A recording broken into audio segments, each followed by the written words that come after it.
Hi everybody, I'm Mike Staver. This is Money's with Mike, a weekly video series where I answer questions from people just like you.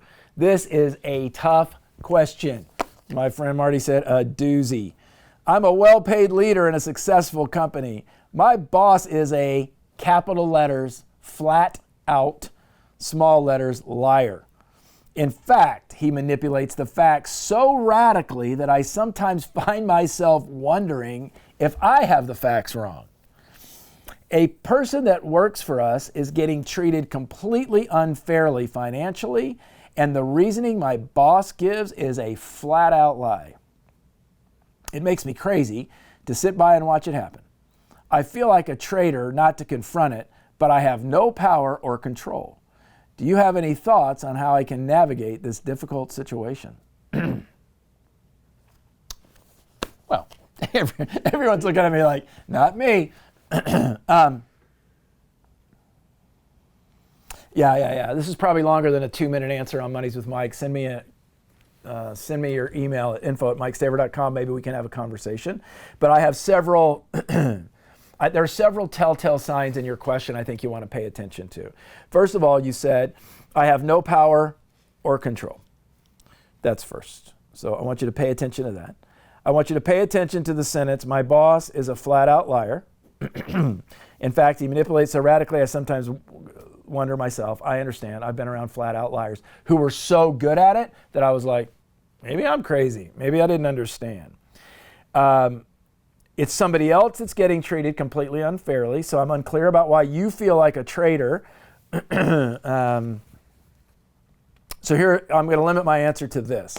The first question I would ask you is this. If your boss is a flat out liar and you're a well-paid leader of a successful company, why do you work for that boss still? I'm not judging. I'm just asking you to consider the fact that is there any possibility that your well-paid leadership job is causing you to kind of swallow hard and turn away from the ugliness of a boss who's a flat out liar?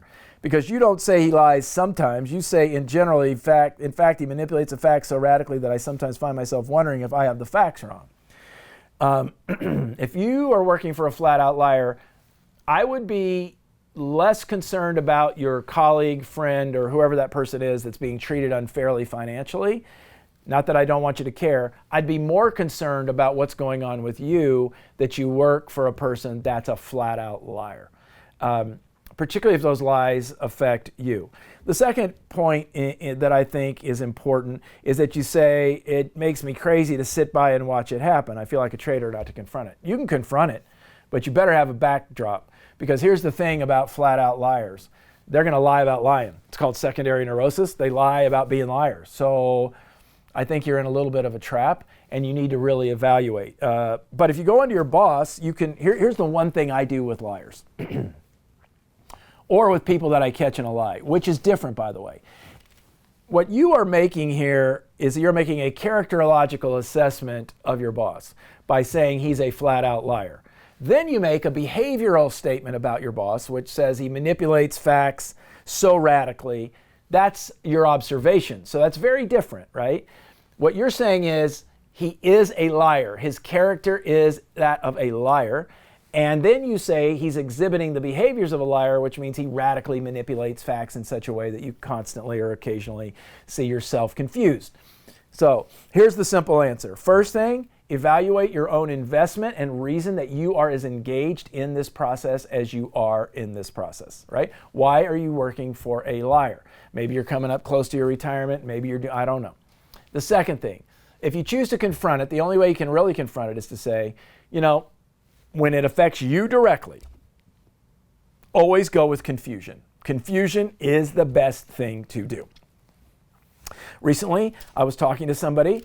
They're not a client of mine, but they're a prospective client of mine. And I know for a fact that the story that they told me about the situation that they find themselves in is absolutely unequivocally untrue. Now, do I think that person is a liar? No. Do I think they lied to me to position my counsel in a certain way? Yes. And here's how I used confusion. I'm not saying it's the best way. I'm just sharing with you what I do. I said, I'm confused because the data that I was looking at and the information that you've shared with me tells a different story than the story you're telling me. So what I'd like us to do is sync up those facts and see if we can come to a conclusion.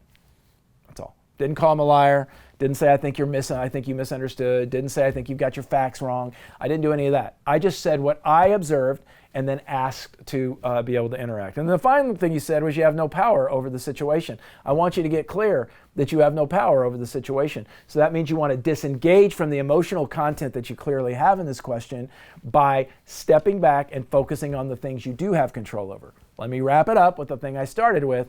It's time to do a self-inventory about your engagement with a boss who you believe to be, and apparently gives you evidence to believe, is a flat-out liar. I hope that's helpful.